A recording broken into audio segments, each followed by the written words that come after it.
I came into this thinking like, oh, great, I have to read a book from my favorite author about my least favorite billionaire. What's happening, everyone? I just finished reading the Elon Musk biography by Walter Isaacson, and I want to share my review of the book and why I think it's worth a read. So I'm a biography junkie. Walter Isaacson is by far my favorite biographer, maybe even my favorite author. His ability to weave like narrative into kind of life lesson via these larger than life inventors and business people and politicians is just incredible. And this book on Elon Musk is, I think, one of the best in his body of work. I've personally found a lot of biographies to be pretty dry, but in general, Walter Isaacson's writing keeps you hyper engaged as a reader, which is important because I'm not a historian.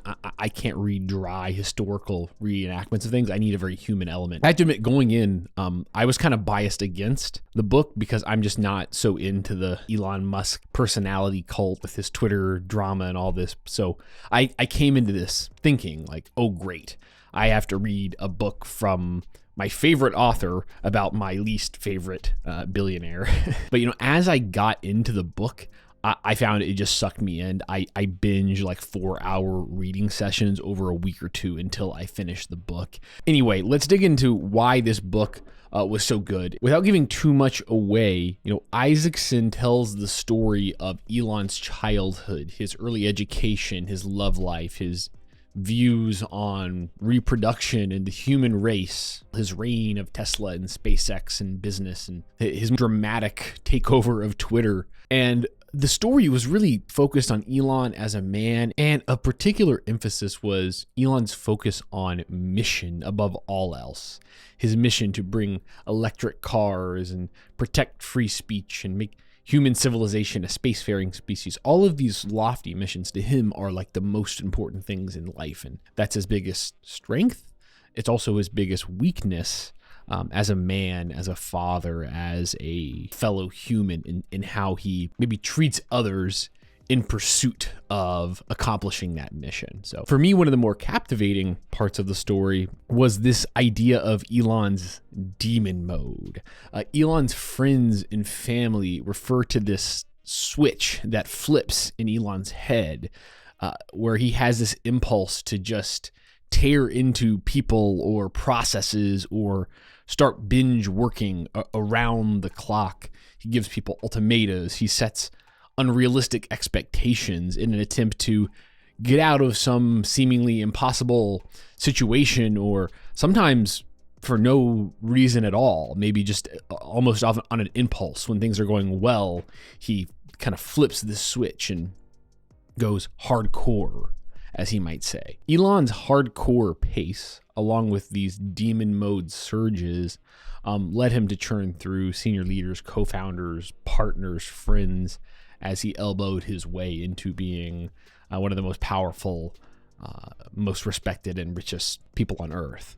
On a personal level, I did leave the book with more respect for Elon than I had going into it. Understanding his childhood, the extremes of his personality, helped me empathize with him a bit more. And overall, I would give this book a solid 8 out of 10. Here's why it wasn't a 10 out of 10 for me. I give it an 8 because it was, entertaining and even insightful, of course, to learn how one of the most powerful people on Earth thinks and operates. But for me, the book didn't have the staying power that a lot of other biographies that I've read have. I've sat on the book now for like a month, and I don't find myself thinking back to it like I do maybe the Benjamin Franklin biography or a biography about Steve Jobs. I found Elon to be interesting, but interesting like a train wreck, not interesting like somebody I would want to emulate necessarily. And so I don't think that's a product of the book itself. I think that's more of a product of the man and maybe me individually and who I aspire to be like. But in either case, I think because it didn't have that staying power, it wasn't as powerful of a book for me as many biographies have the potential to be for people. If I did take anything away from the book, I would say I did leave with a general desire to be more confident and steadfast in my opinions. One interesting thing about Elon is he's an incredibly smart guy, but it's a combo of his intelligence and his sheer confidence that makes him a force of nature. He operates with this borderline delusion of what he thinks he is capable of.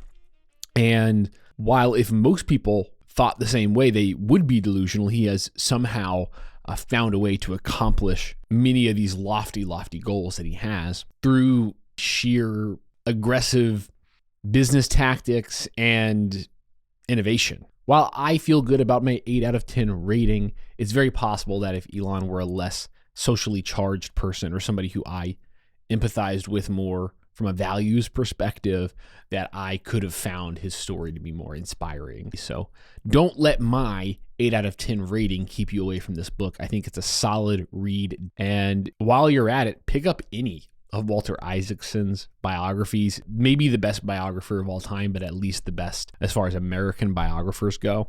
So check out his content. And if you want to see more videos like this, let me know.